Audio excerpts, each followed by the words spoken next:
Paaszondag. De Heer zij met u en met uw geest. Uit het heilige evangelie van onze Heer Jezus Christus volgens Johannes. Lof zij u Christus. Op de eerste dag van de week kwam Maria Magdalena vroeg in de morgen, het was nog donker, bij het graf en zag dat de steen van het graf was weggerold. Zij liep snel naar Simon Petrus en naar de andere, de door Jezus beminde leerling, en zei tot hen: ze hebben de Heer uit het graf genomen en we weten niet waar ze hem hebben neergelegd. Daarop gingen Petrus en de andere leerling op weg naar het graf. Zij liepen samen vlug voort, maar die andere leerling snelde Petrus vooruit en kwam het eerst bij het graf aan. Vooroverbukkend zag hij de zwachtels liggen, maar hij ging niet naar binnen. Simon Petrus die hem volgde kwam ook bij het graf en trad wel binnen.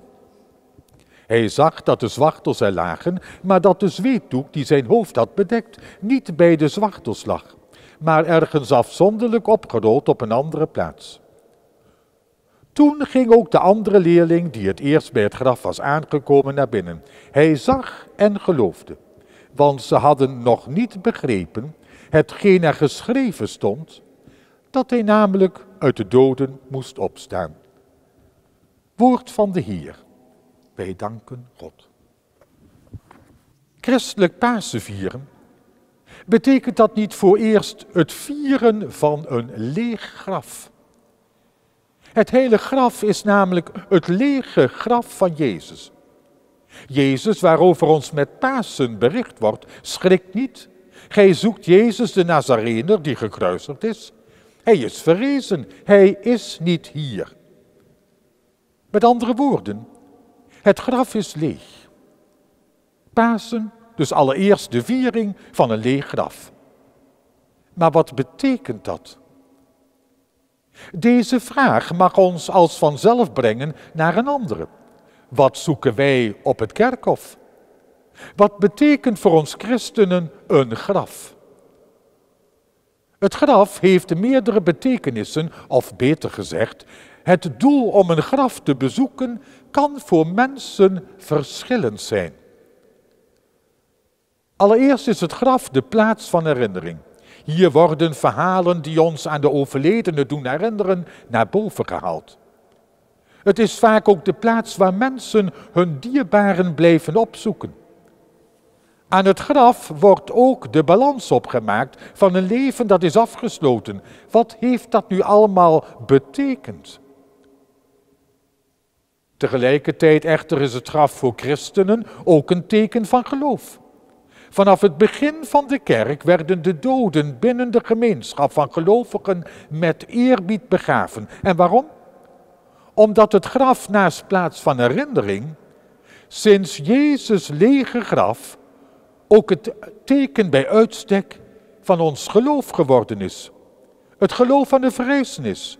Zo staat het ook in de geloofsbelijdenis. Ik geloof in de opstanding van het lichaam en het eeuwig leven. Het graf bij uitstek is voor ons christenen dan ook het lege graf in Jeruzalem. In feite brengt elk feest van Pasen ons terug naar dat lege graf. En dat is niet zonder betekenis.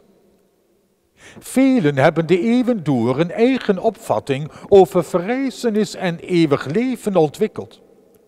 Wij mensen hebben telkens opnieuw de bekoring gehad om de opstanding uit het graf louter symbolisch te zien. Zoals we dat ook in onze dagen meer dan eens horen. En dan Pasen als symbool van het nieuwe leven, de lente, het ei. Op zich komen we die symbolische betekenis van Pasen ook tegen in de Bijbel. Paulus zegt het zo mooi in zijn brief aan de Colossensen: als gij dan met Christus ten leven zijt gewekt, zoekt wat boven is, daar waar Christus zetelt aan Gods rechterhand. Zint op het hemelse, niet op het aardse. En toch begint Pasen heel concreet en vooral ook historisch met een graf. En ook dat gegeven vinden wij bij die apostel Paulus. Hij zegt, in de eerste plaats dan heb ik u overgeleverd wat ik ook zelf als overlevering ontvangen heb. Namelijk dat Christus is gestorven volgens de schriften en dat hij begraven is.